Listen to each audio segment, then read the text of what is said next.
In today's lecture, we will cover Newton's law of gravitation and its equivalence with Kepler laws. So Newton's law of gravitation is every two particles in this universe attracts each other with a force that is directly proportional to product of their masses and inversely proportional to the square of distance between them. Here m1 and m2 are the masses and r is distance between them. So constant of proportionality is capital G, which is universal gravitational constant, and Fg is here gravitational force of attraction between the objects. Now Newton observed that every two particles in this universe have attraction for each other. You and your computer also attract each other, but since G is in the power of 10 raised to power minus 11, so objects with small masses produces almost negligible force. Gravitational force of attraction is almost negligible for small objects. Now let's prove equivalence of Kepler's laws of planetary motion and Newton's law of gravitation. So we'll prove both the sides. Part 1, let Newton's law of gravitation holds. To prove Kepler's laws of planetary motion. So first law is orbit of every planet is an ellipse with sun at one of its foci. Now from Newton's law of gravitation, let P be the position of planet describing ellipse around the sun with sun at pole. Newton's law of gravitation says F is inversely proportional to r square, or we can say F is equal to mu over r square. Here we are using differential equation of central orbit, this one. After substituting value of F in this equation, we'll get this result. Now since it is derivative of u, we can add this term here minus mu over h square because it is constant and its derivative is also 0. Now substituting this term u minus mu over h square is equal to x, we have d square x over d theta square plus x is equal to 0, or you can say capital D square plus 1 x is equal to 0, whose auxiliary equation is d square plus 1 equal to 0, which gives d is equal to plus minus iota. Now the solution of this equation can be written as x is equal to c1 cos theta plus c2. Reversing x again in u, we have u minus mu over h square is equal to c1 cos of theta plus c2. Now substituting u is equal to 1 by r, we will get 1 by r is equal to.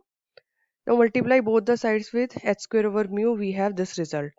Observe this result carefully. This is of form L by R is equal to 1 plus E cos theta. If we put this constant is equal to E.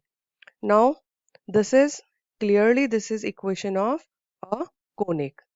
And since we know ellipse is only closed conic, therefore we can say planet describes an ellipse with sun at one focus. Hence Kepler's first law is verified. Now let's go to second law. The radius vector drawn from Sun to a planet sweeps out equal areas in equal interval of times. Since we know in case of central orbit, here we proved that planet describing ellipse with Sun at the focus. So force is central, and in case of central orbit, we discussed in one of the videos of central orbit that areal velocity is constant. Areal velocity means rate of change of sectorial area is constant. Hence, Kepler's second law is verified. Third law, t square is directly proportional to a cube. To prove this result, we have two methods. We'll explain one by one. So first method is from Newton's law of gravitation, we have this result F is equal to G capital M small m divided by r square. Capital M is here mass of sun, small m is here mass of planet. Now we know force is equal to mass into acceleration. Here acceleration is omega square into r. Now small m cancel out each other and we have omega square is equal to gm divided by r cube. Omega is here angular velocity which is equal to 2 pi divided by 2. So we have finally 4 pi square divided by t square is equal to gm divided by r cube. From there we can say t square is equal to 4 pi square r cube divided by gm. Now see this quantity, this whole term is constant. So we have t square is directly proportional to r cube, or you can say a cube. which is semi-major axis of an ellipse, which planet is describing around the sun. Now second method, let t be the time period, time of one revolution along the orbit. Then formula for t will be equal to area of ellipse divided by rate of description of its sectorial area. Area of ellipse is pi ab, and rate of description of sectorial area we discussed in again that video of central orbit is equal to h by 2. So we have 2 pi ab divided by h is here root mu l is semi-latus rectum, which is b square over a. After simplifying this whole term, we'll get t square is equal to 4 pi square a cube divided by mu. Again, this term is constant, so we have t square is proportional to a cube. Hence, Kepler's law is verified. Now, converse part 2. Let Kepler's laws hold. We have to prove Newton's law of gravitation, that is this result. For that, from Kepler's first law, we know path of planet is an ellipse around the sun. The equation of ellipse having pole at the sun can be written as L by R is equal to 1 plus E cos theta, or you can say U is equal to 1 by L, 1 plus E cos theta. Differentiating two times, we'll get first and second derivative of U. Now substituting these values of derivative of U in differential equation, we will get F is equal to h square divided by r square into L. Now from the third law, we have t square is proportional to a cube, or you can say t square divided by a cube is equal to some constant, say k. We just discussed formula for t is 2 pi ab divided by h. So its square will be 4 pi square a square b square divided by h square. Also a cube is here is equal to k. Now arranging these terms in we have 4 pi square divided by h square into b square over a. B square over a is semi-latus rectum, that is L.